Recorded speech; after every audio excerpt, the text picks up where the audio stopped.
bagian ekor. Sedangkan toraks seperti namanya dia adalah dada, di mana dada sendiri itu akan terdiri dari koste, ya, rusuk dan juga sternumnya atau tulang dada. Nah, sebelumnya kita flashback dulu buat osteologi kemarin ya. Salah satu untuk fungsi-fungsi kolumna vertebralis yang pastinya adalah dia untuk pembentuk daripada kerangka tubuh gitu kan ya.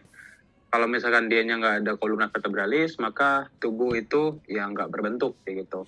Nah, selain itu ada fungsi lainnya. Ada apa aja? Yang pertama, dia meneruskan tenaga dorongan dari kaki ke tubuh. Jadi kalau misalkan kakinya berjalan, otomatis si vertebral ini akan membengkok gitu ya, akan membengkok, kemudian akan melanjutkan tenaganya ke seluruh bagian tubuh kayak gitu. Yang kedua, sebagai penggantung atau penahan organ jeroan pada hewan berkaki empat. Kenapa kayak gitu? Ya karena posisi vertebralis ini itu kan dia sebagai dorsum ya, dia berada di dorsal. Kalau misalnya pada kaki empat, dia kan otomatis yang paling atas kayak gitu. Yang mana dia sebagai kerangkanya yang menahan daripada seluruh bagian di tubuhnya. Makanya dia sebagai penggantung atau penahan organ jeroan kayak gitu. Terus yang ketiga, dia sebagai tempat medula spinalis. Ya sesuai namanya, kalau udah vertebralis di tengahnya ini kan bolong ya. Bolongnya ini itu yang kita sebut sebagai kanalis vertebralis nanti itu akan diisi oleh medula spinalis atau sumsum tulang belakang ya, termasuk ke dalam saraf pusat. Dan yang terakhir, memberikan kelenturan saat bergerak. Kayak ini sama dengan yang nomor 1, dia hampir mirip ya. Jadi karena dia banyak sendinya gitu ya di antar tulangnya ini, makanya dia bisa memberikan kelenturan saat bergerak. Jadi fleksibilitasnya lumayan kayak gitu. Oke, ini flashback aja ya untuk fungsi kolumna vertebralis di buku ada, nanti bisa dibaca lagi. Terus ini untuk vocabnya ya kurang lebih banyak. Ya ini banyak banget malah. Jadi nanti cakupan yang kita pelajari kan pertama ada yang cervicalis. Nah, cervicalis kebagi ada yang pertama, kedua, 3, 4, 5, 6, dan juga 7. Terus ada yang thoracalis, lumbalis, sacralis, coccygealis, coste sama sternum. Nah, tapi untuk vocabnya itu rata-rata sama, hampir sama gitu ya untuk nama-namanya.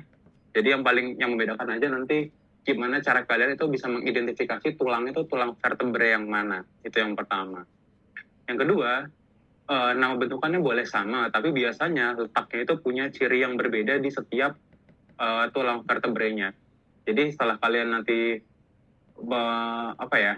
mengetahui yang pertama tadi, yakni tulangnya tulang apa, kemudian kalian bisa diperkirakan bentukannya itu yang mana gitu. Walaupun dia punya nama yang sama, misalkan di vertebrae cervicalis kedua, dia punya yang namanya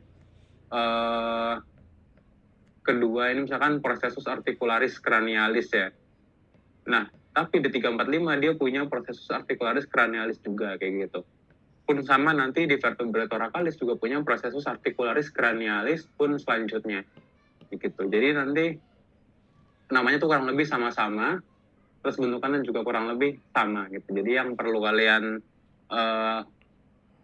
pahami untuk materi ini adalah membedakan setiap tulangnya dulu kayak gitu. Oke, kita baru masuk ke materinya. Nah, seperti yang udah aku jelasin sebelumnya, untuk kolumna vertebralis ini kebagi nanti menjadi 5 tulang belakang ya, dimulai dari bagian leher, vertebrae cervicalis, dilanjutkan oleh vertebrae thoracalis ya, cervical, cervix, leher, thoracalis, thorax, dada, lumbalis, lumbal ini di bagian pinggang, sacralis di bagian pinggul ya, pinggang, pinggul, dan coccygealis ini ekor. Gitu ya. Kemudian di bagian dada, thoracalis di sini nanti dibagi lagi menjadi costae ya, di mana tulang costae ini dia akan bertaut dengan vertebrae thoracalis. Ya, jadi ini akan bertaut dengan vertebrae thoracalis. Kemudian untuk sternum ini dia akan bertaut sama costae. Tuh, jadi tulang dada bertaut dengan costae-nya. Ya, jadi ketiga itu nanti saling berhubungan. Nah, ini untuk bentukannya ya. Ini cervicalis berarti dari yang pertama sampai ke 7, terus thoracalis tergantung dia dadanya siapa, lumbalis biasanya 5 sampai 6, terus yang sacralisnya juga 5, 6, 7 bisa, coccygealis. Oke, langsung aja untuk jumlahnya. Untuk jumlah daripada ruas vertebrae pada mamalia itu biasanya 7 gitu ya. Jumlah pada mamalia itu biasanya 7 untuk vertebrae cervicalis ya. Jadi pasti dia khas, kita langsung tahu oh dia pasti 7 gitu. Terus tapi untuk ayam dia 13, ya, cukup panjang. Terus untuk vertebrae thoracalis di bagian dada itu rata-rata dia akan mengikuti juga dengan volume daripada pulmo. Kalau pada kuda, karena pulmonya juga cukup besar, otomatis nanti vertebrae thoracalis ya dia cukup panjang. Sekitar 18 untuk ruas vertebrae thoracalis, sedangkan yang lainnya itu rata-rata 13 hingga 14. Tuh. Kemudian kalau lumbalis di bagian punggung gitu ya, pinggang, ini ada kalau pada kuda dan sapi, domba itu rata-rata 6, kemudian pada anjing kucing dia 7. Kemudian kalau sakralis itu rata-rata 5, itu ya 5 ruas tulangnya, dan untuk ya itu bervariasi. Kayak gitu. Oke, ini nanti buat acuan aja, bisa kalian pahami aja, nggak usah terlalu dihafal. Baru kita masuk ke bentukan tulang. Yang pertama, adalah os vertebrae cervicalis 1 atau yang kita sebut sebagai os atlas kayak gitu ya. Nah, os atlas di tiap hewan itu juga beda bentukannya. Yang sebelah kiri kita bisa melihat dia punyanya os atlas sapi, ya ini os atlas sapi, yang ini os atlas kuda, dan yang bawah ini os atlas anjing. Nah, kita masuk ke orientasinya dulu, gitu ya. Bentar. Nah, untuk orientasi daripada os atlas itu yang jelas mana kranial kaudalnya. Kalau kranialnya itu ke arah depan sini ya, yang ini kranial, sedangkan yang kaudalnya itu yang ininya. Nah, kalau kalian lihat, ini kan terlihat dari sisi dorsal ya, itu kurang jelas untuk kranial kaudalnya, tapi nanti kalau misalkan acuannya itu bisa pakai lubang. Jadi kalau kalian lihat lubang di sini, kalau pada sapi, lubang yang ini itu cenderung berada di sisi kaudal. Gitu ya. Jadi yang ini berada di sisi kaudal. Terus kalau pada kuda, ciri khasnya dia lubangnya ada 4. Kan kalau di sapi sini 2 ya. Tapi kalau di kuda dia ada 4. 1, 2, 3, dan 4. Nah, yang 2 di depan ini lebih bolong ya, lebih kelihatan tembus gitu ya lubangnya. Ini biasanya menandakan sisi kranialnya. Otomatis kranialnya juga di sebelah sini. Kayak gitu. Sedangkan kalau pada anjing, kranial caudal ya, kalau tapak sisi dorsal itu akan kelihatannya itu di bagian sininya. Dia ada robekan yang kita sebut sebagai incisura alarisnya. Ini menandakan sisi kaudal, maka kranial juga sebelah sini. Kayak gitu. Nah, ini sebagai penanda daripada kranial caudal. Terus untuk dorsalnya itu biasanya di bagian dorsal sini ini akan terlihat lebih menonjol ya. Akan lebih menonjol, yang namanya nanti adalah ada namanya adalah tuber. Sorry, kalau yang dibentukan lainnya itu namanya prosesus spinosus. Oke, kita coba lihat gambar selanjutnya dulu, tuberculum dorsalis ya. Tadi.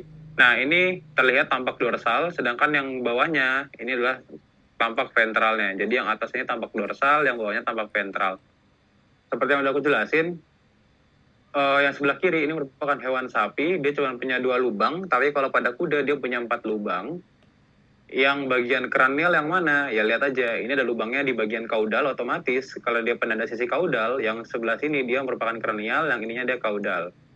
Sedangkan kalau misalkan pada kuda, terlihat yang lebih bolong itu yang sebelah sini, otomatis yang kranial juga sebelah atas, kalau yang bawahnya itu yang kaudalnya, kayak gitu. Nah, gimana tuh secara dorsal ventralnya? Kalau kalian lihat di bagian dorsal, di sini kalian akan bisa menemukan bentukan menonjol yang disebut sebagai tuberculum dorsalis kalau pada os atlas. Sedangkan di bagian ventral, di bagian sayapnya ini ya, ini kita sebut sebagai sayap atau alai atlantis namanya. Kalau bagian ventral di sini kalian bisa lihat dia lebih cekung ya, lebih cekung di sininya. Ini yang disebut sebagai fossa atlantisnya. Nih. Nah, kalau bagian ininya ternyata cekung kayak yang punya kuda ini kan lebih kelihatan banget ya. ini cekung, kita sebut sebagai fossa atlantis, itu berarti penanda sisi bagian ventral. Tuh, coba kalian bandingkan dengan kuda yang bagian dorsal sama kuda yang bagian ventral, itu kan kelihatan banget jelas ya. Kalau di bagian ventral kelihatan lubangnya besar, yang kranial, tapi yang bagian caudalnya lubangnya nggak kelihatan kayak gitu. Terus fossanya itu benar-benar kelihatan jelas kayak gitu. Oke, itu untuk ini ya cara orientasinya. Selanjutnya untuk bentukannya, tadi udah aku jelasin kalau di os atlas itu ada bentukan kanan kirinya ini, yang ini maupun yang dibunderin sebelah sini. Ini kita sebut sebagai alai atlantisnya. Itu ya, alai kan artinya sayap, Atlantis berarti os atlas gitu ya, alai Atlantis. Kemudian nomor 2 di sini ada bentukan penonjolan ya, yang terletak di bagian dorsal atau sebagai penanda sisi dorsal yang kita sebut sebagai tuberculum dorsalis. Ya, tuberculum dorsalis yang ini juga.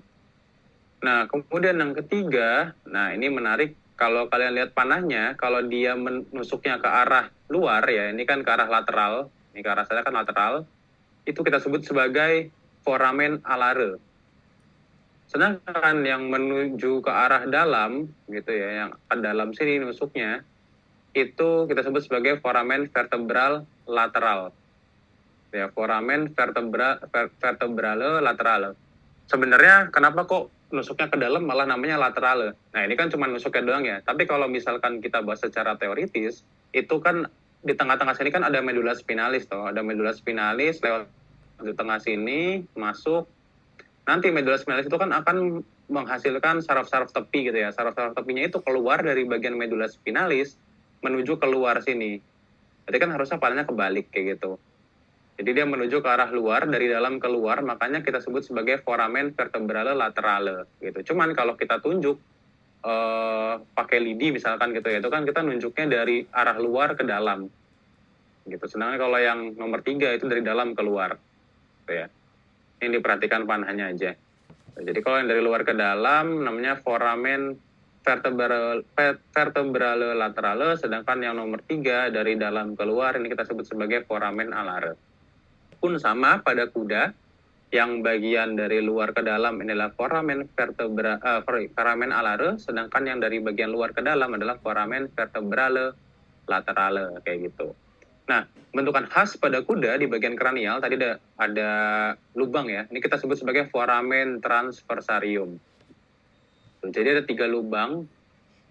Ada yang foramen alare, foramen vertebral laterale, sama foramen transversarium. Tapi kalau pada sapi hanya foramen alare dan foramen vertebral laterale. Kemudian di bagian ventral tadi, di sini ada 2 bentukan yang kelihatan yang sebagai ciri khas bagian ventral. Yang pertama, kalau di bagian dorsal kan tuberculum dorsalis, tapi kalau di bagian ventral dia merupakan tertinggi tajam yang kita sebut sebagai crista ventralis. Gitu ya. Jadi kalau di bagian dorsal kan tonjolan ya, makanya tuberculum dorsalis, tapi di bagian ventral dia merupakan terigi tajam, kita sebut sebagai crista ventralis. Sedangkan di tepinya ini di alai atlantisnya bagian ventral ada bentukan cekungan kita sebut sebagai fossa atlantis. Tuh. Nah, kalau ini kita lihat dari sisi kranial dan juga caudal, gitu ya.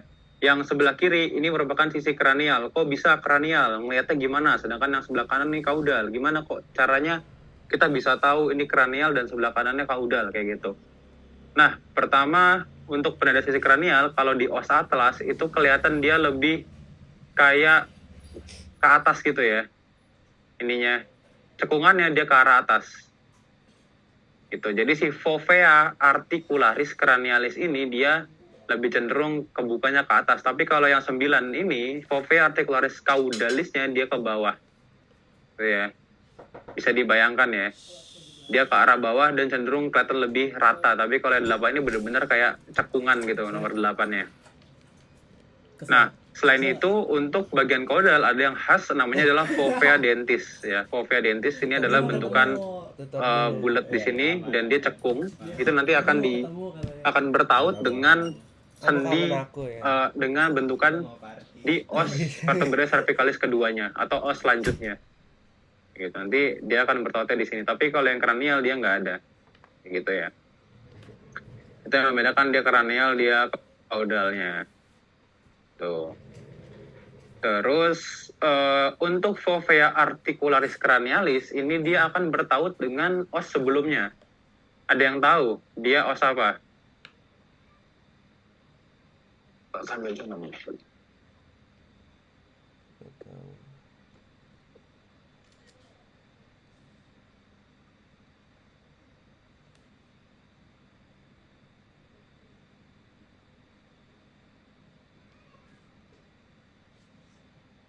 Ada yang tahu dia os apa?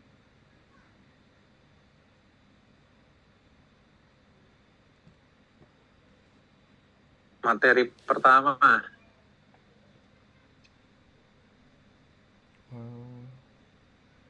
Oh, nggak tahu Kak. Os occipital ya. Di os occipital tepatnya dibentukan yang namanya condylus occipitalis kayak gitu. Jadi condylus occipitalis itu nanti akan bertaut dengan si fovea articularis cranialis osis atlas. Ya. Oke. Udah. Oke, ada yang mau tanyakan buat os atlas?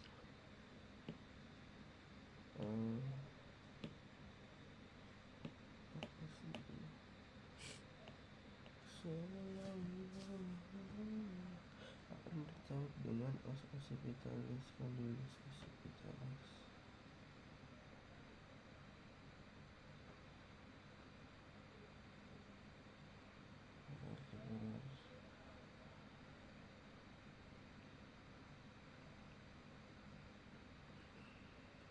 Oh,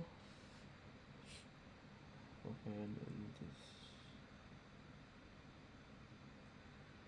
Oh, ini kalau pada anjing ini dia nggak ada foramen alare, nggak ada foramen alarenya ya, tapi digantikan oleh si incisura alaris, kemudian yang ke arah bagian dari luar ke dalam nusuknya itu tetap ada foramen vertebral lateralnya, tapi dia berada di sisi kranial. Itu yang membedakan di anjing.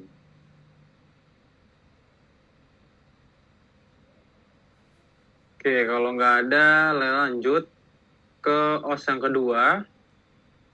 Setelah dari vertebrae cervicalis pertama, akan lanjut ke vertebrae cervicalis kedua yang kita sebut sebagai os aksis kayak gitu ya. Nah, untuk os aksis sendiri atau os selanjutnya nanti bentukannya kurang lebih kayak gini. Jadi ada yang bentukan arcus dan juga korpusnya. Kayak gitu. Ini nggak terlalu ini. Kita langsung aja ke gambarnya. Nah, kalau misalkan orientasi di cervicalis kedua, ini di bagian kranial dan caudalnya cukup jelas ya. Kalau bagian kranial ya cari aja yang lebih menonjol kayak gini. Ini kan kelihatannya menonjol kayak gini nih, nomor 11. Nah kan di bagian caudalnya dia cekung. Kayak gitu. Nah, itu penanda sisi caudal biasanya. Dia cekung. Terus bagian dorsal ventralnya udah jelas kalau bagian ventralnya dia rata. Sedangkan bagian dorsalnya dia ada bentukan peninggian ya di bagian dorsalnya. Kayak gitu. Terus selanjutnya untuk bentukannya, yang pertama di sini kita bisa menemukan yang namanya foramen vertebrale ya. Kalau misalkan tulangnya satu kayak gini kita sebut sebagai foramen vertebrale atau lubang yang untuk lewat daripada medula spinalis, foramen vertebrale. Nah, kemudian bentukan khas kalau pada sisi kranial os aksis di sini kita bisa menemukan yang namanya dens aksis ya. Jadi yang di bagian ujungnya ini kita sebut sebagai dens aksisnya. Nah, dens aksis ini dia akan bertaut dengan yang namanya fovea dentis yang tadi berada di caudal dari vertebrae atau os atlas ya, vertebrae cervicalis pertama. Dens aksis akan bertaut dengan fovea dentis. Nah, dens aksis ini punya nama lain ya kalau di buku secara teoretik kita sebut sebagai processus odontoideus. Odontoideus. Gitu. Terus di nomor 12, di samping daripada si dens axis ini atau proses odontoideus, kita harus menemukan facies ya, facies atau permukaan yang kita sebut sebagai facies articularis cranialis. Facies articularis cranialis. Nah, kalian lihat kalau facies ini kan dia cenderung rata ya, facies articularis cranialis. Sesuai namanya, kalau facies itu pastinya akan berhubungan dengan sendi, gitu ya. Di permukaan yang akan berhubungan dengan sendi. Nah, ini yang menyebabkan kenapa di vertebrae cervicalis pertama tadi, di bagian kaudalnya itu cenderung lebih rata dibandingkan yang bagian kranialnya. Si fovea articularis caudalisnya, karena dia akan bertaut dengan si facies articularis cranialis yang cenderung juga cukup rata. Sedangkan yang fovea articularis cranialis di os atas tadi, itu kan akan bertaut dengan condylus occipitalis. Ya, condylus occipitalis kan dia bulat. Gitu. Nah, di sisi sampingnya, ya jadi kalau misalkan nanti penunjukannya di tengah-tengah sini, itu namanya facies articularis cranialis, tapi kalau penunjukannya di pinggir, dari facies articularis cranialis, ini kita sebut sebagai prosesusnya atau taju daripada fasiesnya, yakni prosesus articularis cranialis, yang namanya hampir sama ya. Kalau nunjuknya di pinggir dia prosesus, tapi kalau dia nunjuknya di bagian permukaannya, dia facies articularis cranialis. Kemudian penanda sisi dorsal di sini khas ya pada tulang selanjutnya juga nanti akan kalau ketemu ini kita sebut sebagai prosesus spinosusnya. Prosesus spinosusnya. Nah itu kalau yang ke dorsal. Nah kalau yang samping ini bentukan khas kelihatan ya dari sebelah kaudal yang ini. Ini kita sebut sebagai prosesus transversus. Ya, transversus lurus transversal ya gitu ya. Prosesus transversus jadi samping. Dan bagian kaudal, ya, yang tadi aku bilang dia cembung, itu adalah namanya kavitasnya. Ya, kavitasnya ini juga akan ditautkan oleh tulang selanjutnya, si kavitas ini. Oke, kemudian kalau tadi facies articularis cranialis di bagian depan, nah kan kita juga punya yang namanya facies articularis caudalis, dan mana facies ini juga akan berhubungan dengan tulang cervicalis di belakangnya ya. Si facies articularis caudalis yang ke arah bawah ini. Itu. Sama konsepnya, kalau nunjuknya di pinggir daripada facies articularis caudalis di sini, kita sebutnya sebagai prosesus juga, yakni prosesus articularis caudalisnya. Jadi kalau yang ininya dia facies, tapi kalau kita nunjuknya pinggirnya dia prosesus articularis caudalis. Kayak gitu.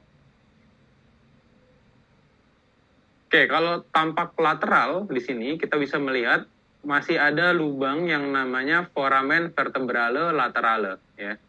Foramen vertebrale laterale yang tadi di os atlas juga kelihatan foramen vertebrale laterale.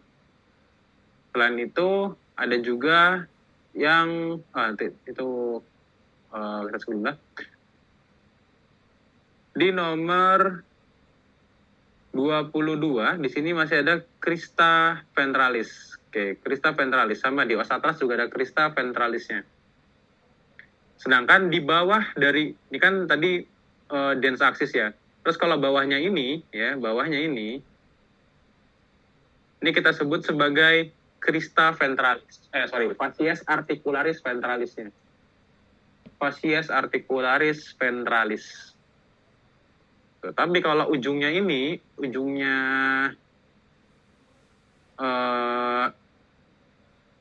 dari facies articularis ventralis kita sebut sebagai dens axis.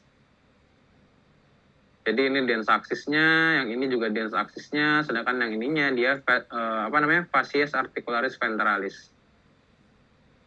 Gitu. Jadi sama konsepnya kayak yang facies articularis cranialis. Nah, kalau pada hewan kuda ini dia kelihatan nggak cuma kuda sih sebenarnya, kelihatan yang lain, cuman pada yang preparat ini kurang kelihatan, tapi kalau di kuda ini dia kelihatan ada lubang yang khas nomor 20 ini kita sebut sebagai foramen transversarius. Kalau di os atlas kan ada foramen transversarium gitu ya, foramen transversarium pada atlas kuda, tapi kalau misalnya di os aksisnya namanya foramen transversarius gitu ya. Bedakan S dengan M-nya. foramen transversarius kalau pada aksis. Tuh. Nah, ini kalau lanjut dulu aja. Nah, sekarang membedakan setiap os aksis pada setiap hewan. Gitu ya. Nah, kalau os aksis pada setiap hewan, di sini kita bisa bedakan dari bentukan prosesus spinosusnya. Kalau misalkan pada kuda, proses spinosusnya dia terbelah menjadi dua. Ini kan proses spinosus, dia kebelah menjadi dua kayak gini. Nah, itu kalau misalkan pada kuda, terbelah dua di bagian kaudal. Kalau pada sapi, dia hanya satu, yang ini aja, ya menjulang di arah dorsal. Nah, kalau pada anjing, dia mengarah ke kranial dan kaudal. Jadi dia cukup maju ya, kalau kalian bandingkan di sini dengan prosesus dens aksisnya, dia cukup maju dan juga di bagian kaudalnya juga cukup menonjol ke belakang. Nah, itu kalau misalkan pada anjing. Kalau babi, dia tinggi ke arah belakang aja, mengarah ke kaudal kayak gini. Tuh. Nah, ini kuda kalau misalnya kelihatan dari lateral. Ini sapi juga kalau dari lateral, cuman ini toh aja. Tuh. Ini untuk membedakan setiap tulangnya ya, tulang daripada os aksis kayak gitu. Nah, kalau kalian mau identifikasi di bagian dorsal, berarti ini masih kelihatan. Di sini ada prosesus transversus ya. Terus di sini nggak kelihatan facies articularis caudalisnya. Ini cuma kelihatan prosesusnya. Ini prosesus articularis caudalis. Ya, terus ini masih kelihatan fasiesnya. Kalau ini fasies articularis cranialisnya kelihatan. Terus di pinggirnya ini kelihatan prosesus articularis cranialisnya. Terus di bagian depan ini kelihatan si fasies articularis ventralisnya. Terus yang sepanjang ininya ini kelihatan si dens aksisnya. Ya, pinggirannya. Nah, prosesus odontoideus tadi. Kayak gitu. Di anjing juga sama. Ini fasies articularis cranialis. Ini prosesusnya. Ini dens aksis, di bagian bawahnya atau sininya ada permukaan fasies articularis ventralisnya. Itu. Oke. Untuk os aksis apakah ada yang ingin ditanyakan?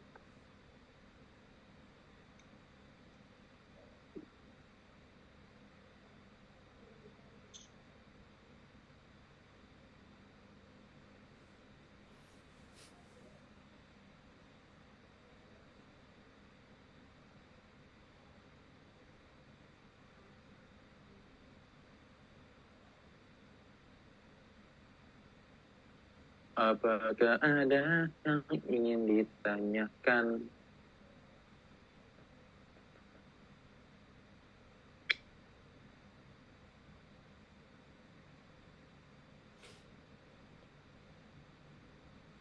Oke, ya untuk atlas sama aksis ini dia kayak kelihatan paling beda. Pokoknya os cervicalis itu rata-rata kelihatannya beda sendiri dah. Gitu ya. Tapi nanti kalau kalian lihat lagi bentukannya, gampang lah buat bedain. Terus untuk nama-nama bentukannya, ya nanti sering-sering dilihat, dibaca, lama-lama juga hafal kayak gitu. Oke, kita lanjut. Selanjutnya masuk ke vertebrata cervicalis 3, 4, dan juga 5. Jadi 3, 4, 5 ini bentukannya mirip ya pada tulang cervicalis pada umumnya. Kayak gitu. Jadi kayak nggak ada yang khas perbedaannya. Nah, untuk bentukannya antara kranial kaudal sama pada bagian kranial pasti kelihatan lebih membulat, kita sebut sebagai kaput. Nah, ini baru kita mulai nih, beda nih. Kaput, tapi ya bagian kaudalnya tetap namanya kavitas gitu. Jadi kaput ini kalau misalkan ke tulang sebelumnya pasti dia akan menempel ke kaputnya di tulang sebelumnya kayak gitu. Kayak misalkan kaputnya di os vertebrae cervicalis kedua ya di os aksis itu kan pasti akan ditempeli oleh kaputnya cervicalis ketiga. Tiga akan ditempeli oleh kaputnya yang keempat dan seterusnya kayak gitu. Terus di bagian dorsal ventral itu udah jelas adanya prosesus spinosusnya di bagian dorsal kayak gitu ya. Terus biasanya di bagian dorsal juga itu nanti akan diisi atau ada bentukan si fasies articularis maupun prosesus articularisnya. Sedangkan di bagian ventral itu biasanya ada prosesus transversusnya. Nah, ini sebagai penanda sisi ventralnya juga. Oke, sekarang kita masuk ke bentukannya. Yang pertama tadi kaput udah di bagian kranial. Kemudian di bagian kranial juga, di sini kita bisa menemukan fasiesnya sama. Yang bagian permukaannya kita sebut sebagai fascies articularis cranialis, sedangkan pinggirannya kita sebut sebagai processus articularis cranialisnya. Sedangkan kalau bagian kaudal kita bisa melihat adanya kavitas dengan adanya fascies articularis caudalis dan juga ada yang namanya processus articularis caudalis di bagian pinggirnya. Nah, kalau kalian simak baik-baik, ini menarik kalau misalkan yang articularis cranialis itu cenderung dia posisinya kayak tangan yang minta-minta gitu ya. Jadi kayak telapak tangannya di atas, tapi kalau misalkan yang kaudalis itu kayak dia ngasih gitu. Jadi yang telapak tangannya di bagian bawahnya ini, gitu ya. Jadi kayak berlawanan. Terus selanjutnya nomor 29 di sini ada foramen transversarius ya, ini masih sama, kelihatan juga yang sebelumnya foramen transversariusnya di bagian lateralnya. Kalau yang di bagian caudal ini kelihatan kecil, foramen transversariusnya. Terus yang bagian tengah, ini masih kita sebut sebagai foramen vertebrale karena dia satu tulang gitu. Foramen vertebrale. Terus bagian dorsal udah jelas, ada processus, spinosus.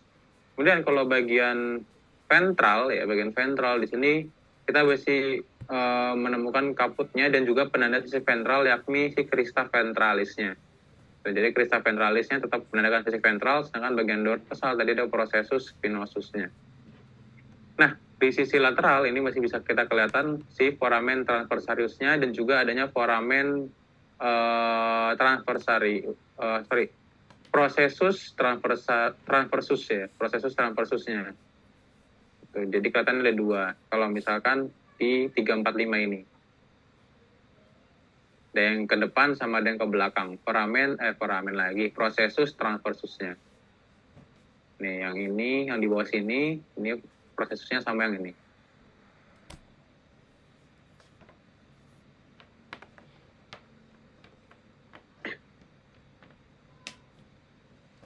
Oh, sorry, yang ini. Processus transversus. Oke, itu 345.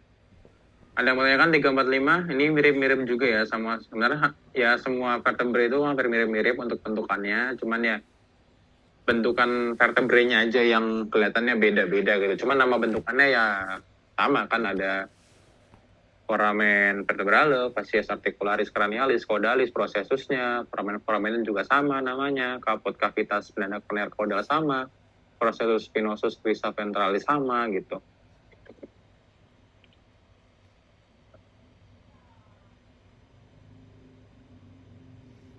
Oke. Oke, ini masih sama. Kita lanjut aja yang ke-6. Nah, kalau yang ke-6 ini beda lagi. Ya, yang membedakan kalau vertebrae cervicalis ke-6 itu ada di yang namanya processus transversusnya. Itu yang mencari ciri khaskan si vertebrae cervicalis ke-6 ini. Oke, kita bahas dulu untuk cranial caudalnya sama, kaput dan cavitas, terus dorsal ventralnya juga sama, adanya processus spinosus sama crista ventralis. Oke, kita langsung masuk aja ke bentukannya. Kaput cavitas sudah pasti. Kemudian bentukannya juga sama. Kalau yang di kranial yang kelihatan kayak minta-minta, itu ada fascies articularis cranialis ya. Dan juga processusnya, processus articularis cranialis. Sedangkan di caudalnya, yang ngasih-ngasih itu adalah fascies articularis caudalisnya dan processus articularis caudalisnya. Oke, sampai sini sama. Kemudian, tadi yang membedakan ada di bagian processus transversus. Kalau pada sapi di sini kita bisa melihat dia membentuk sebuah lamina, bentukan lamina kita sebut ya lamina gitu. Bentukan lembaran kita sebut sebagai lamina. Ya namanya processus transversus membentuk sebuah lamina. Sedangkan kalau pada di kuda dia terbelah menjadi 3, 1, 2 dan juga 3. Ini pada kuda gitu. Jadi kalau yang ini dia sapi, tapi yang sebelah kanannya dia kuda kayak gitu. Nah, itu yang membedakan ya untuk ciri khas daripada si vertebrae cervicalis ke-6. Ini foramen transversariusnya juga masih kelihatan. Foramen vertebralenya juga masih kelihatan. Ini sebenarnya proses transversusnya juga kelihatan, yang ini sama yang ini. Ya ini lamina ya, bentukan lamina. Sebelah sini. Tuh. Oke, ini kalau yang ke-6. Dia hampir mirip, cuman yang membuat dia khas adalah si bentukan lamina kalau pada sapi dan terbelah menjadi 3 kalau misalkan pada kuda. Nah, kalian bedakan antara 3, 4, 5-nya si kuda dengan 6-nya kuda ya. Dia hampir mirip. Gitu ya. Dia hampir mirip, cuman kalau misalkan lihat preparat langsung, nanti kalian bisa membedakan mana yang 3, 4, 5 kuda, mana yang 6-nya si kuda gitu. Dia hampir mirip sebenarnya.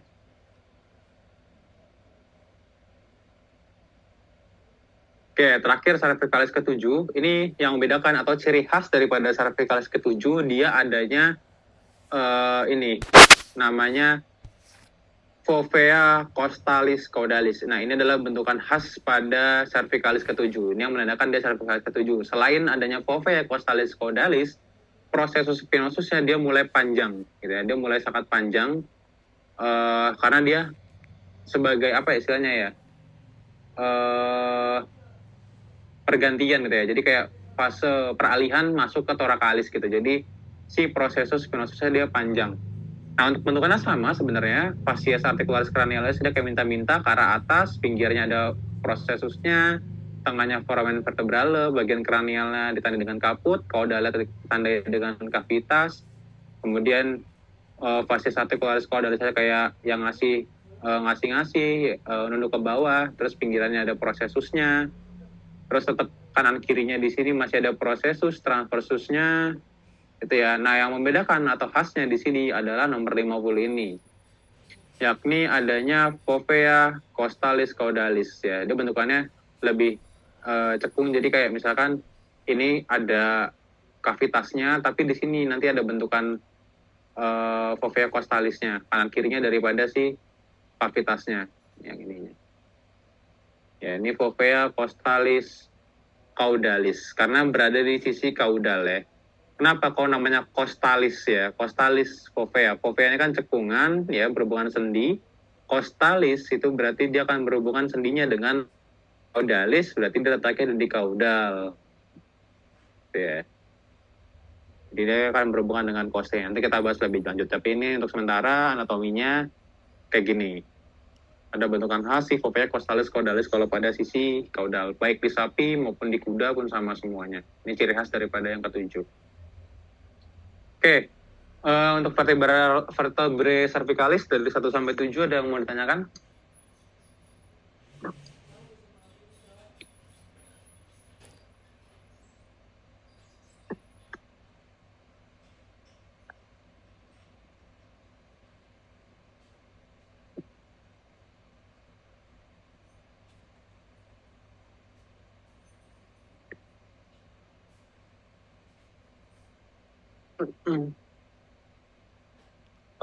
Cuak.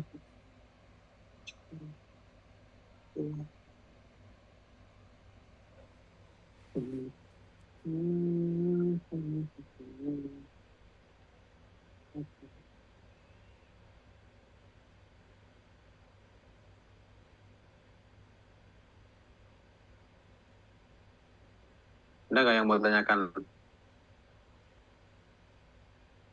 Gampang lah ya cervicalis ini.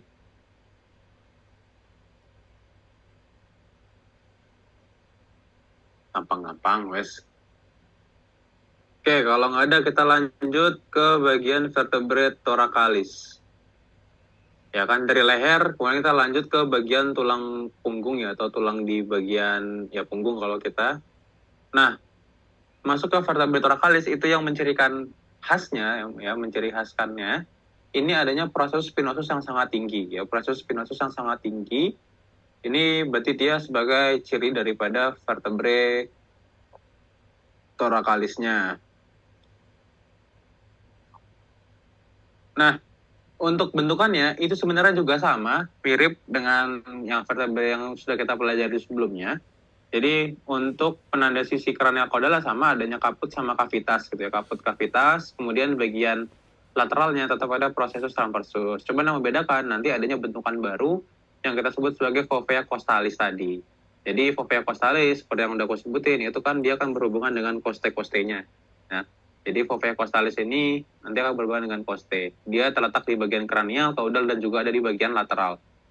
Oke, kita bahas satu-satu. Dan di bagian kranial kita bisa melihat adanya kaput, dan di bagian atasnya sama yang bentukannya ke atas ini, ya ini kan ke arah atas ini kita sebut sebagai facies articularis cranialisnya.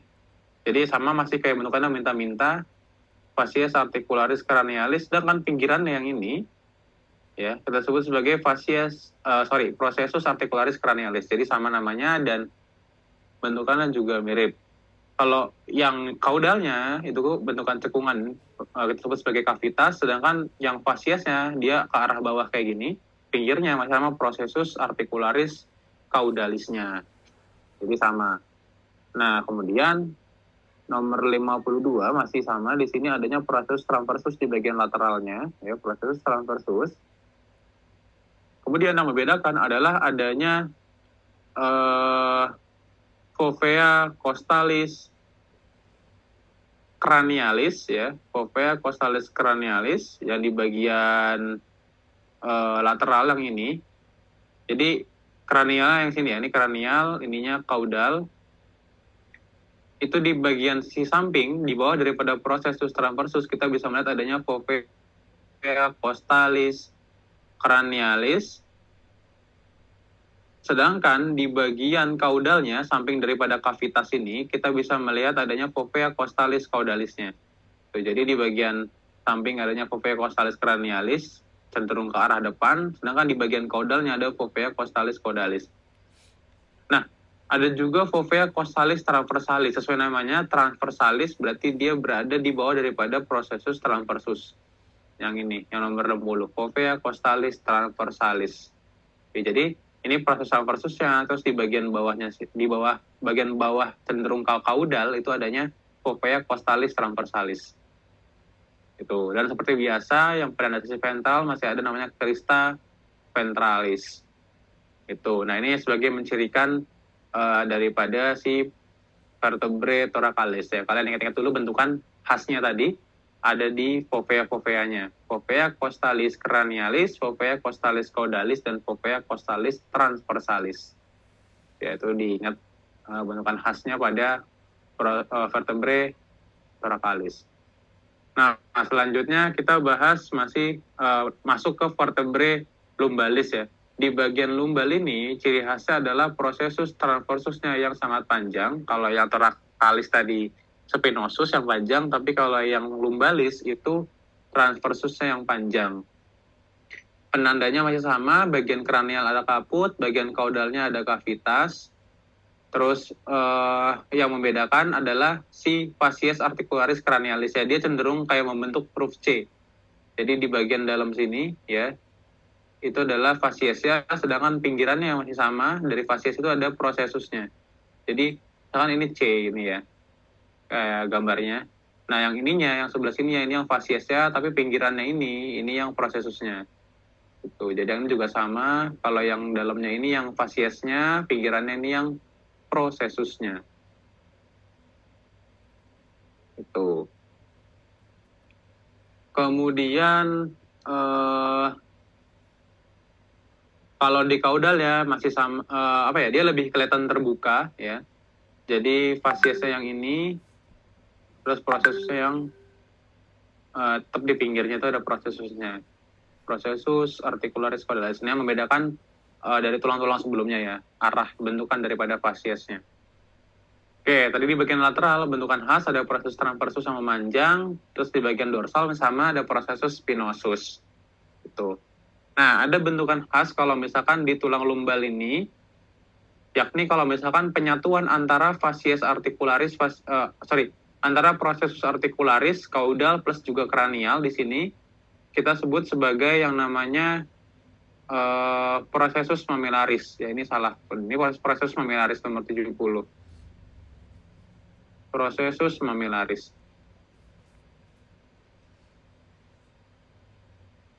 Nah, sedangkan kalau pada anjing, bentukan khas pada anjing di sini adanya processus transversus. Ini nomor 64, ini kebalik. Nomor 64 di sini ada processus transversus yang kita sebut sebagai processus costiformis kalau pada anjing. Processus costiformis. Jadi cenderung dia prosesnya tuh ngarah ke depan gini loh. Nah, arahnya ke depan kranial gini, itu proses costiformis pada anjing. Tuh. Nah, bentukan khas yang lain kalau misalkan pada kuda, kalian bisa lihat di sini adanya penyatuan antara lumbal kelima dan juga lumbal keenam ya. Kan 1, 2, 3, 4, 5 ya, 5 dan juga keenam di sini mengalami penyatuan yang disebut sebagai prosesus fasiesnya namanya fasies articularis intertransversarius. Jadi penyatuan daripada fasies kedua lumbal ini itu adalah fasies articularis intertransversarius. Yang namanya inter antara transversarius, berarti antara si transversusnya ini, prosesus transversusnya. Fasies articularis intertransversarius. Oke, sekali lagi, kalau misalkan pada lumbal, dia dicirikan oleh prosesus transversusnya yang memanjang, ya, kemudian di bagian sisa bagiannya itu sama, untuk penanda sisi kranial adanya kaput, kaudalnya ada kavitas. Kemudian yang membedakan dengan tulang-tulang sebelumnya, bentukan fasies articularis cranialis dan caudalisnya dia bukan yang kayak meminta dan memberi gitu loh. Jadi kayak ke atas ke bawah bukan, tapi lebih kayak membentuk huruf C. Kalau pada fasies articularis cranialis, dan kalau yang pada caudalis ya dia lebih membuka. Tuh. Nah, antara prosesus articularis cranialis dan prosesus articularis caudalis itu akan menyatu ya. Nah, penyatuannya kalau di lumbal kita sebut sebagai prosesus mamillaris. Prosesus mamillaris.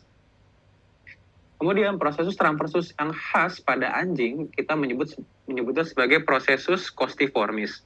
Sedangkan bentukan khas kalau pada kuda itu akan mengalami penyatuan antara lumbal kelima dan juga lumbal keenam yang disebut sebagai fasies articularis intertransversarius. Oke, kayak gitu ya kalau misalkan pada vertebrae lumbalis.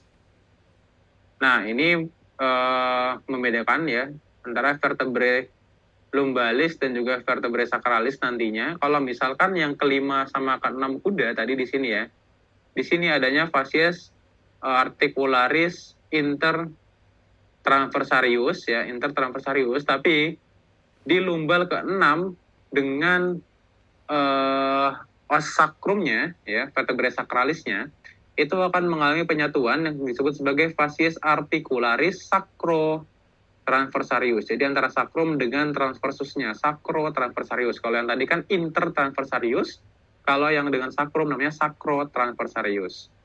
Tuh. Kemudian nomor 74 yang ini adanya vertebrae diaphragmatica atau nanti adanya penyatuan dari 3 ruas tulang tulang vertebrae thoracalis terakhir. Tersebut sebagai vertebrae diaphragmatica.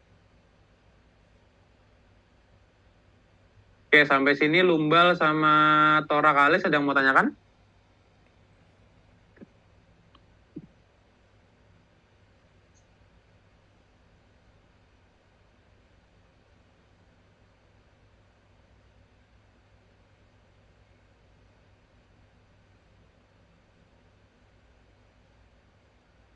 Ya, diingat perbedaan-perbedaan setiap tulangnya, terus ciri-ciri khasnya apa, dan bentukan apa yang sekiranya kalau ditulangin itu berbeda dengan tulang-tulang lainnya.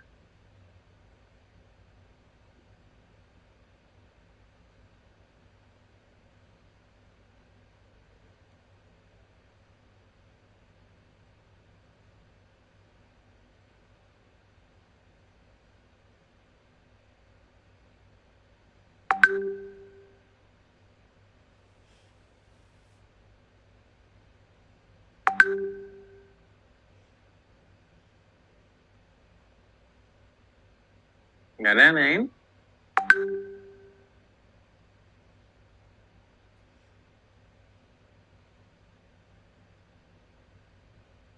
Oke, kalau nggak ada, kita masuk ke vertebrae sacralis ya, os vertebrae sacralis atau os sacrum. Nah, ini khas banget tulangnya, si tulang panggulnya ini. Kalau bagian kranial kita nyebutnya nggak kaput gitu ya, tapi namanya bentukannya adalah promontorium. Ini penanda sisi kranial promontorium, kemudian ditandai dengan adanya bentukan kayak sayap ini, kita sebut sebagai alae sacralis. Ya, alae sacralis. Kemudian di bagian dorsal masih sama, dia menonjol, ini adanya proses spinosus yang menyatu, nanti kita sebut sebagai crista sacralis mediana. Ya, proses spinosus yang menyatu kita sebut sebagai crista sacralis mediana. Kemudian di bagian pinggir, di bagian samping-sampingnya juga ada yang menyatu di sini, yakni si prosesus articularisnya. Prosesus articularis cranialis caudalisnya ini menyatu, kita sebut sebagai crista sacralis intermedia. Sedangkan prosesus transversus, ya prosesus transversus yang di bagian lateral yang menyatu, ya nomor 81, kita sebut sebagai crista sacralis lateralis. Kayak gitu. Ini diingat ya, ini bentukan yang beda lagi. Maksudnya kayak khas banget gitu ya, khas banget untuk si vertebrae sacralis. Oke, kita ulang. Tadi di bagian kranial adanya namanya promontorium, kemudian di bagian kanan dan kirinya ini sama kayak os atlas tadi, adanya kayak bentukan sayap, kita sebut sebagai alae sacralis karena di sakral. Kemudian di dalam alae sacralis ini ada bentukan facies ya, atau permukaan yang akan berhubungan dengan os lumbal tadi. Kita sebut sebagai facies articularis sacro transversarius, sacrum dengan transversus os lumbal. Ya. Kemudian di bagian kranialnya kita masih bisa melihat adanya facies articularis cranialis, dia bentukannya sama kayak di os lumbal, kayak bentukan huruf C gitu, dengan adanya prosesusnya juga, prosesus articularis cranialisnya. Ya. Kemudian ini cuma kelihatan di depan doang, si prosesus articularis cranialis. Untuk bentukan yang ruas selanjutnya dia akan menyatu, dia akan membentuk yang namanya crista sacralis intermedia, crista sacralis intermedia. Sedangkan kalau proses spinosus di bagian dorsal dia akan menyatu gini, bentukannya kita sebut sebagai crista sacralis mediana. Kayak gitu. Nah, kalau pada tampak ventral, dorsal dan ventral ya, pada ventral dulu, ini kelihatan adanya suatu garis kita sebut sebagai linea transversalis. Yang mana linea transversalis ini dia akan memisahkan antar ruas sakralis gitu ya. Tapi kan ini nyatu gitu, cuman dia sebagai penanda kayak sebenarnya sakralis ini juga berruas-ruas gitu loh, bukan satu kesatuan tulang. Tuh. Nah, di setiap ruasnya itu nanti adanya foramen ya. Kalau misalnya bagian ventral kita sebut sebagai foramen sacralis ventralis yang ini. Kalau pada bagian ventral. Tapi kalau menunjukkan dari bagian dorsal kayak gini, ini kita menyebutnya sebagai foramen sacralis dorsalis. Foramen sacralis dorsalis et ventralis. Kalau nunjuknya di bagian ventral. Tuh. Kemudian kalau di kranial, tadi kita menemukan facies articularis sacrotransversarius. Tapi kalau di bagian kaudal di sini adanya permukaan juga kita sebut sebagai facies auricularis. Facies auricularis. Nah, kalau yang sacrotransversarius itu kan akan berhubungan dengan lumbal tadi, tapi kalau yang auricularis ini akan berhubungan dengan coxae ya. Dengan coxae-nya atau tulang pinggulnya.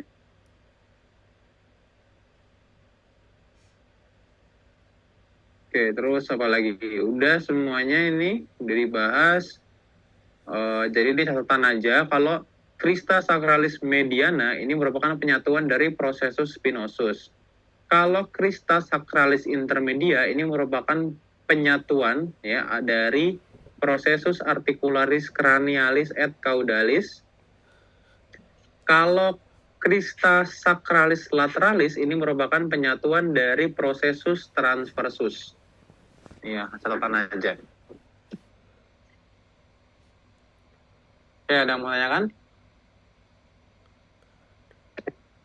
Oh iya, kemudian di sini menarik, lubangnya ini ya yang lewatnya medulla spinalis karena dia merupakan satu kesatuan ya, bukan satu tulang tapi udah beberapa tulang sakral, kita nyebutnya sebagai kanalis vertebralis.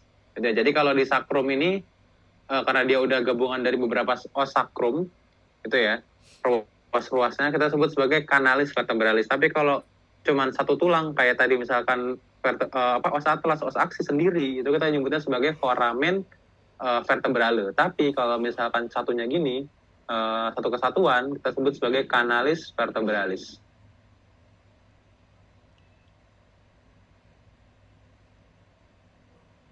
Nah, ini untuk bentukan skematiknya. Jadi lineanya ini membatasi setiap ruasnya, yang mana dia menandakan setiap ruasnya itu adanya foramennya. Kalau menunjukkan bagian ventral kayak gini, berarti namanya foramen sacralis ventralis, tapi kalau bagian dorsal nyebutnya sebagai foramen sacralis dorsalis. Gitu.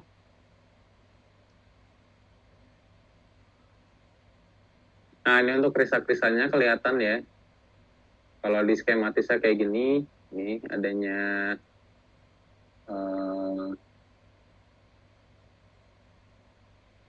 penyatuan daripada prosesus articularis. Nah, cuman kalau misalkan pada kuda, dia nggak ada namanya crista sacralis intermedianya. Jadi, nggak ada kelihatan penyatuan daripada prosesus articularisnya. Ini kan kelihatan yang ini. Tapi kalau di kuda dia nggak ada nih. Nggak ada. Tapi kalau yang crista sacralis lateralnya, dia masih ada lateralisnya. Ini ada yang mediana sama lateralis. Jadi yang nggak ada cuman yang sacralis intermediana kalau pada kuda. Itu yang membedakan juga. Kemudian membedakan antara sapi sama kuda, kalian lihat di alae sakralisnya. Kalau pada kuda dia cenderung lebih kecil ya. Ya, dia cenderung lebih kecil, lebih sempit ya, kayak gini bentukannya. Tapi kalau pada sapi dia lebih lebar. Ya, kayak gini, dia lebih lebar. Ini yang membedakan sakrum antara kuda dan juga sapi.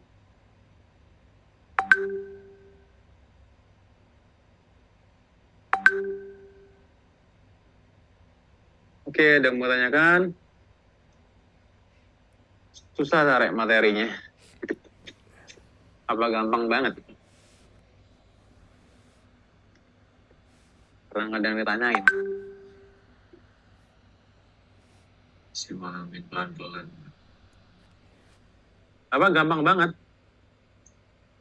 Masih memahami pelan-pelan. Kalau cepetan bilang ya. Kayaknya emang cepetan sih. Tapi yang aku sebutin biasanya udah keteketin gitu. Yang penting biasanya. Iya kayak gini ya. Kalau tampak lateral, kalau misalkan ditaruh gitu ya, ditaruh. Kalau pada sapi dia kayak ya kayak burung lah kelihatannya. Tapi kalau kuda dia cenderung lebih kecil si alainya, alai sakralisnya.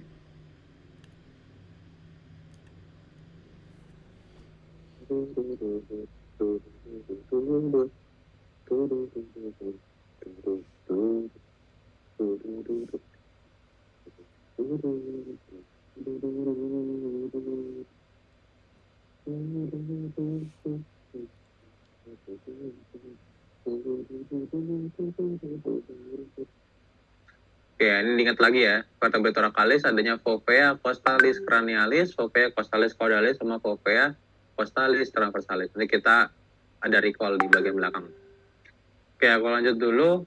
Yang terakhir coccygealis ini nggak terlalu penting-penting amat, tapi intinya kalau coccygealis ini dia kan kalau dilihat gambar ini kelanjutan daripada sacralis ya. Di sini adanya coccygealis. Nah, coccygealis ini masih ada medula spinalis ya sampai ke coccygealis ketiga. Jadi 1 sampai 3 ini memiliki ciri vertebrae lengkap ya, dia masih gede. Dia masih adanya medula spinalis. Cuman setelah itu di 4 sampai 6 4 dan 5 itu prosesus transversusnya mulai memendek. Jadi dia mulai mengecil, terus ke 6 sampai ke 7 arcus di dorsal corpus tidak lagi menutup atau mulai membuka, jadi dia semakin memiliki kayak tabung, terus proses spinosusnya semakin mengecil, intinya gitu. Baru koksigeal ke-10 dan seterusnya bentuknya bener-bener kayak cuman silindris. Dan itu udah nggak ada medula spinalisnya kayak gitu ya. Mulai dari 4 sampai 10 dan seterusnya. Gitu. Nah, kalau ini tampak ventral. Kalau di bagian ventral, di bagian dorsal, di bagian ventral, itu ada bentukan yang namanya processus hemalis atau processus spinosus ventralis. Jadi, hemalis ini, jadi kalau misalkan dia kelihatan bentukan aslinya gitu ya, itu biasanya bisa dipegang, bisa diraba. Jadi bagian ventral dari tulang ekor ini, dia nonjol gitu. Jadi kayak benar-benar spinosus. Maka namanya processus spinosus ventralis atau processus hemalis. Dan dia berada sampai ke 5 atau hingga processus spinosus tidak terlihat lagi. Jadi sama, kalau processus spinosusnya masih ada, berarti spinosus ventralisnya juga masih ada. Gitu. Nah, fungsinya apa sih si hemalis ini? Dia akan melindungi lintasan daripada arteri koksigealis medianus. Jadi, pembuluh darah yang memberikan nutrisi ke daerah koksigeal. Gitu aja bentukannya untuk koksigealis, jadi dia udah nggak ada nama-nama yang ribet gitu ya. Cuman, ya ini yang perlu dihafal paling nih. Koksigeal 1-3, 4-5, 1-3-4-5, 6-7-10.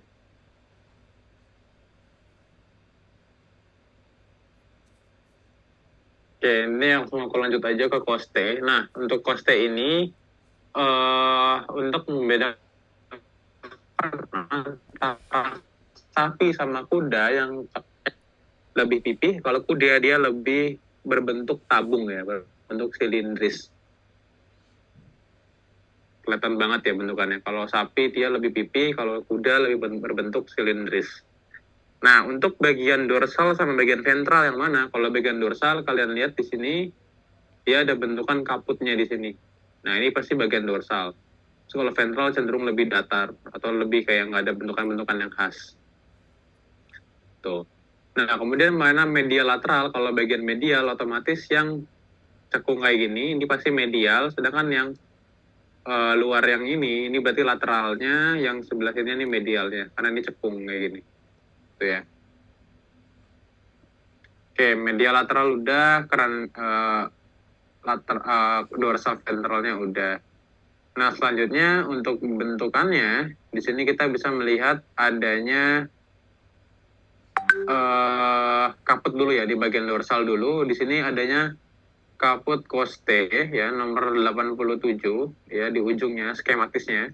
Ini ada kaput coste. Nah, di dalam kaput coste itu pasti adanya fasiesnya atau permukaannya yang nanti akan melakukan persendian gitu di vertebrae thoracalis. Ya, kita sebut sebagai VT aja ya. Jadi si kaput coste itu akan memiliki fasies yang disebut sebagai fasies articularis capitis ya. Dari kata kaput, fasies articularis capitis, dia akan bertaut di VT nanti. Sedangkan di belakang daripada kaput coste ada bentukan juga yang menonjol, kita sebut sebagai tuberculum coste ya, menonjol di bagian kaudalnya. Lebih ke kaudal ada tuberculum coste yang dimana dia akan memiliki fasies juga yang kita sebut sebagai fasies articularis tuberculi ya, tuberculi gitu. Nah, di kaput sendiri itu juga pasti punya namanya leher coste, kita sebut sebagai column coste ya, nomor 88, column coste lehernya. Kemudian dilanjutkan ke arah semakin kaudal dari tuberculum coste, adanya penonjolan di sini ya, yang ini kita sebut sebagai tuberositas muscularis. Tuberositas muscularis kayak gitu. Kemudian di badan atau corpus coste ya, nomor 89 yang ini akan ditemukan yang namanya suatu sulcus, tempat lewatnya arteri costalis ya, intercostalis. Itu adanya sulcus coste gitu. Nah, kalau dilihat dari gambar di sini yang di buletin 87 ini merupakan kaput coste, kemudian akan ada permukaannya disebut sebagai fasies articularis capitis, kemudian ke arah kaudal dia punya leher disebut sebagai column coste, kemudian semakin kaudal ada tuberculum coste, Kemudian ada permukaannya yang disebut sebagai facies articularis tuberculi. Dan semakin ke belakang ini kurang jelas, kelihatan penonjolannya ada tuberositas muscularis. Nah, 89 keseluruhan costae ini kita sebut sebagai corpus costae, di mana di dalam corpus costae itu adanya sulcus costae, ya bentukannya kayak garis ini nih, garis yang putih ini nih. Nanti kalau offline ini dilihat lagi deh, sulcus costae-nya jelas kok kalau offline. Ya, sulcus costae-nya 94 gitu. Oke, kita beranjak dari costae ya kayak gini kurang lebih bentukan anatomisnya ini diikat baik-baik, terutama di facies articularis capitis dan facies articularis tuberculi. Oke, udah aku ingetin. Sekarang kita lanjut. Nah, costae sendiri itu akan bertaut dengan vitae atau vertebrae thoracalis tadi, di mana pertautannya itu akan melibatkan facies articularis capitis pada costae dengan fovea costalis cranialis et caudalis pada vitae, ya. Kemudian kita bahas satu-satu dulu aja biar nggak pusing. Nah, kalau kaput costae tadi yang pertama, ya taruhlah kaput costae pertama atau costae yang pertama itu akan bertaut dengan fovea costalis caudalis et fovea costalis caudalis pada os vertebrae cervicalis ketujuh, ya. Diingat tadi udah aku jelasin kalau yang VC7 itu ada bentukan khas yakni fovea costalis caudalisnya. Ya, dia nanti bersama-sama dengan fovea costalis cranialis os vertebrae thoracalis pertama, ya, VT pertama, fovea costalis cranialisnya itu akan melakukan persendian, ya, sebagai tempat menempelnya dari kaput costae, lebih tepatnya di bentukan facies articularis capitis kalau pada costae.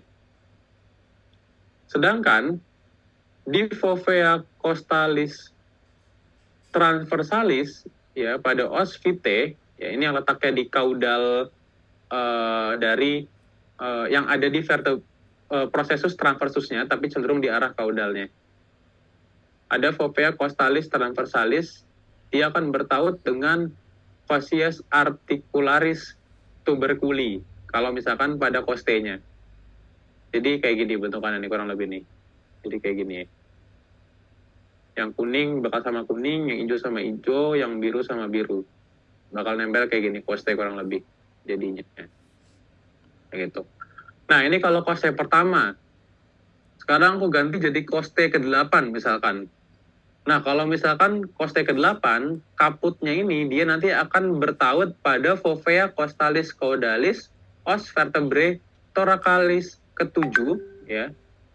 Dan fovea costalis cranialis os vertebrae thoracalis ke-8, gitu ya. Kelihatan ya patternnya ya. Jadi kalau kaput costae ke-8, nah fovea yang caudalis ya itu yang punya os sebelumnya, tapi kalau yang cranialis itu punya os yang saat itu juga.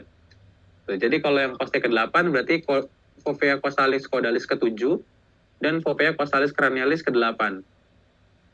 Nah, kalau kaput costae ke-10 berarti yang dia akan yang ke-9 sama yang ke-10 gitu. Jadi caudalisnya punya yang ke-9, yang cranialisnya punya thoracalis ke-10 dan seterusnya. Makanya kenapa yang costae pertama itu nggak sama thoracalis, melainkan sama cervicalis ke-7. Gitu. Ini kebayang ya, emang agak belibet mungkin namanya juga, jadinya agak berandai-andai gitu. Tapi kalau tuberculum costae, ya, dia selalu sesuai dengan si angkanya. Jadi kalau tuberculum costae ke-1 berarti sama yang thoracalis pertama. Kalau costae kedua sama thoracalis kedua dan seterusnya. Kayak gitu.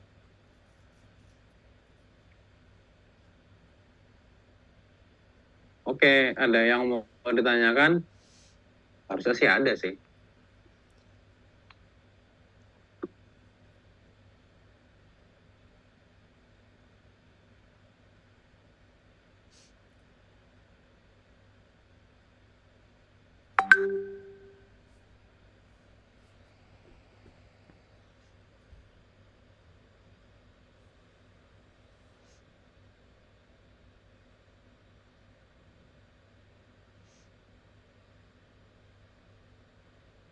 Sudah mual? Minum dulu biar fokus lagi.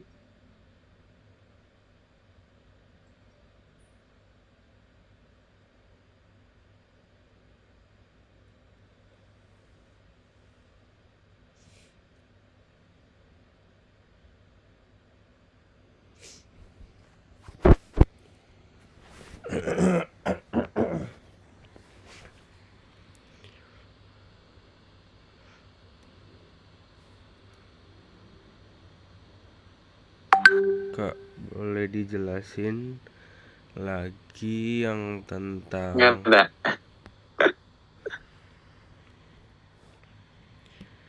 Kak, Ya, maaf boleh dijelasin lagi nggak Kak yang tentang tadi yang hubung-hubungin yang kaput koste? oke. Itu dong. Oke, diingat lagi bentukannya ini ya. Ada postenya kan ada kaput sama tuberkulum, kayak dua ini. Di mana dua-duanya ini itu akan berhubungan dengan vertebrae thoracalis atau kita sebut sebagai VT, gitu ya. Biar gampang, biar nggak belibet. Nah, kalau di kaputnya punya koste itu yang berperan penting dalam persendian tadi itu adalah fascies articularis capitis ya 93. Sedangkan kalau di tuberculum koste itu yang berperan ada di fascies articularis tuberculi. Oke. Itu key yang pertama. Yang kedua, kalau di koste itu yang berperan yang pertama adanya penggabungan antara fovea costalis cranialis et caudalis itu ya, yang warna hijau dan juga warna kuning. Itu kalau pada kaputnya, kaput koste. Tapi yang berhubungan dengan tuberculum koste yang berperan itu adanya yang warna biru ini adalah fovea costalis transversalis itu. Nah, terus gimana cara berhubungannya? Oke, di sini kita ambil contoh yang gampang, misalkan kaput koste kedua ya, kaput koste kedua. Nah, kaput koste kedua itu ya koste kedua itu pasti akan berhubungan dengan si fovea costalisnya dari VT ya, dari VT atau vertebrae thoracalis. Nah, VT ini dia kan akan menyatu ya, kalau misalkan tulang ini nyatu depan belakang, otomatis yang depan sama belakangnya itu akan menyatu. Nah, kalau yang belakang otomatis pakai vertebrae yang ada di depannya dari tulang yang saat ini dipakai gitu loh. Misalkan ini yang sebelah sini ini VT-nya VT kedua. Sedangkan yang sebelah sini ini VT pertama gitu kan. Ini VT pertama. Otomatis yang warna kuning ini dia kan punyanya VT1 kan. Sedangkan yang warna hijau ini punyanya VT2. Itu dia akan menyatu di sini sedangkan si kaputnya akan berada di tengah-tengahnya. Otomatis kaput koste ini akan berhubungan dengan fovea costalis caudalis karena di belakang yang warna kuning ini ya, yang warna kuning ini punya VT1 sedangkan yang warna hijau ini punya VT2. Maka kaput koste ini akan berhubungan dengan fovea costalis caudalis VT1 dan fovea costalis cranialis VT2 gitu. Itu kalau kostenya koste kedua. Nah, kalau koste ketiga gimana? Kalau koste ketiga otomatis tulang yang saat ini jadi 3 dan tulang sebelumnya 2. Gitu kan. Nah, otomatis punyanya fovea costalis caudalis itu punyanya VT2 dan fovea costalis cranialis itu punyanya VT3. Dan seterusnya. Patternnya kayak gitu. Jadi, kalau costalis caudalis pasti punya tulang sebelumnya. Terus kalau fovea costalis cranialis punya tulang yang koste saat ini. Jadi kalau koste ketiga berarti VT-nya ketiga. Costalis cranialisnya. Kalau kostenya keempat, pasti VT-nya keempat dan seterusnya. Nah, kalau koste yang pertama gimana? Kalau koste yang pertama otomatis tulang sebelum dari VT1 itu adalah vertebrae cervicalis ke-7 gitu kan. Otomatis ini jadinya VC7, sedangkan yang ininya itu VT pertama, gitu kan. Makanya yang aku jelasin tadi, bentukan khas dari VC ke-7 itu punya fovea costalis caudalisnya, yang warna kuning ini. Tuh. Sedangkan yang hijau punya VT1. Maka untuk koste pertama, kaputnya itu akan berhubungan dengan fovea costalis caudalis VC ke-7 dan juga fovea costalis cranealis vitae pertama. Kayak gitu. Nah, kalau tuberculum costae gimana? Kalau tuberculum costae ya udah dia punya tulang saat itu juga. Jadi kalau misalkan tuberculum costae pertama, ya dia kelihatan langsung punyanya vitae pertama di sini kan kelihatannya. Dia langsung nyatu di sini. Kalau tuberculum costae kelima, ya kalau kelima otomatis dia punyanya kelima yang ini. Ini tulang kelima, dia langsung berhubungan dengan fovea costalis transversalis vitae kelima, sedangkan tulang ininya berarti jadi vitae keempat. Kayak gitu. Kayak gitu Haris ya dan diamannya. Oke. Oke, makasih Kak.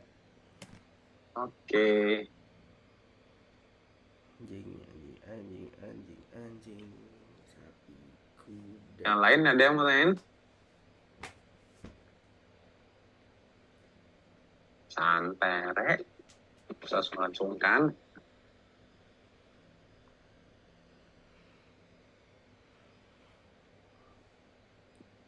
Nggak paham yang mana, tak jelasin lagi juga apa-apa.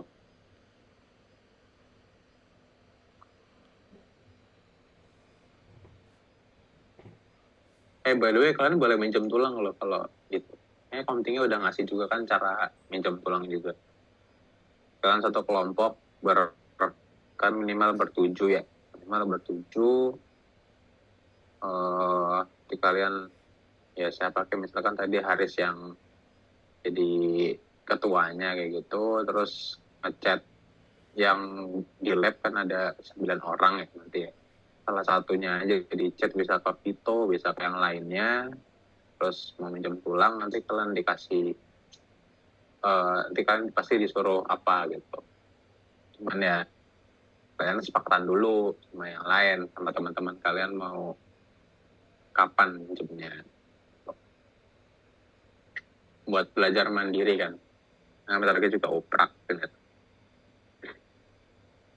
Kalau nggak ada kita lanjut dulu. Slide terakhir ini bahas tentang osternum ya, atau tulang dada. Ini merupakan tulang yang terletak di bagian ventral ya, letak lebih ventral daripada os costae.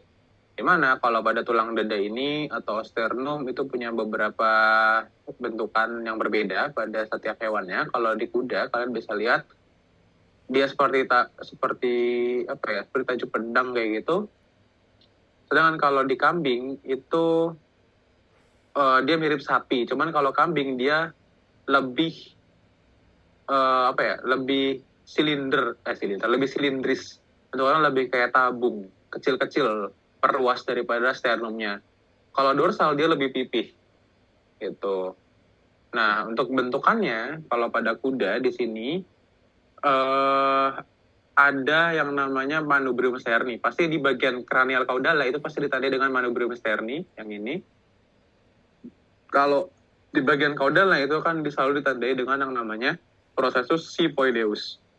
Ini penanda sisi caudalnya. Processus siphoideus. Nah, di tiap ruas tulang sternum itu akan ada yang namanya incisura costalis. Incisura costalis ya. Di setiap ruas daripada tulang sternum ada incisura costalis. Fungsinya apa? Fungsinya adalah untuk sebagai tempat pertautan daripada os costae. Lebih tepatnya, dia akan bertaut ke yang namanya cartilago costae-nya. Ini yang warna kuningnya ini. Jadi cartilago costae ini akan bertaut di incisura costalisnya yang warna kuning juga. Kayak gitu. Nah, sedangkan bentukan khas kalau pada kuda, ya dia kan bentukan kayak tajuk pedang ya. Di bawahnya ini kayak tajam lancip gitu. Nah, ini kita sebut sebagai cartilago cariniformis. Kalau pada kuda. Pada kuda. Cartilago cariniformis. Ini khas pada kuda. Kuda. Itu. Cartilago cariniformis. Oke, sternum gitu aja. Nggak ada yang repot. Oh ya, mungkin costae kan jenisnya ada 3 ya kalau di hewan. Ada sternale, asternale, sama fluctuantes. Sternale, terus sternale sama fluctuantes. Udah jelas ya. Kalau sternale berarti adalah cartilago costae yang langsung dia berhubungan sama incisura costalisnya. Jadi satu incisura costalis, satu cartilago costae. Tapi kalau asternale itu satu cartilago costae ini kayak yang warna putih ini ya. Warna putih ini costae-nya itu cartilagonya pasti akan berhubungan dengan cartilago costae di depannya. Jadi dia kayak saling nempel cartilagonya. Dan dia nggak langsung berhubungan dengan si incisura costalisnya. Jadi hubungannya tidak langsung melainkan lewat si cartilago costalis di costae depannya. Itu kalau A sternale. Ya. Kalau fluctuantes itu kalau pada hewan anjing dia melayang. Jadi costae yang melayang ya dia nggak berhubungan dengan apapun, yaitu sebagai fluctuantes. Ya. 3 ini kalau pada hewan. Pada manusia lebih banyak lagi nanti istilahnya.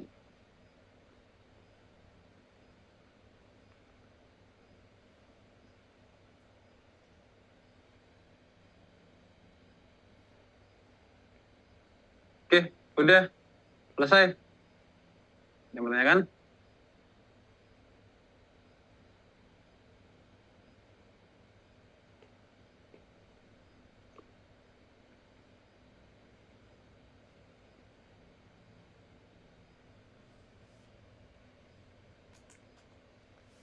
Berapa ini? 822 ya?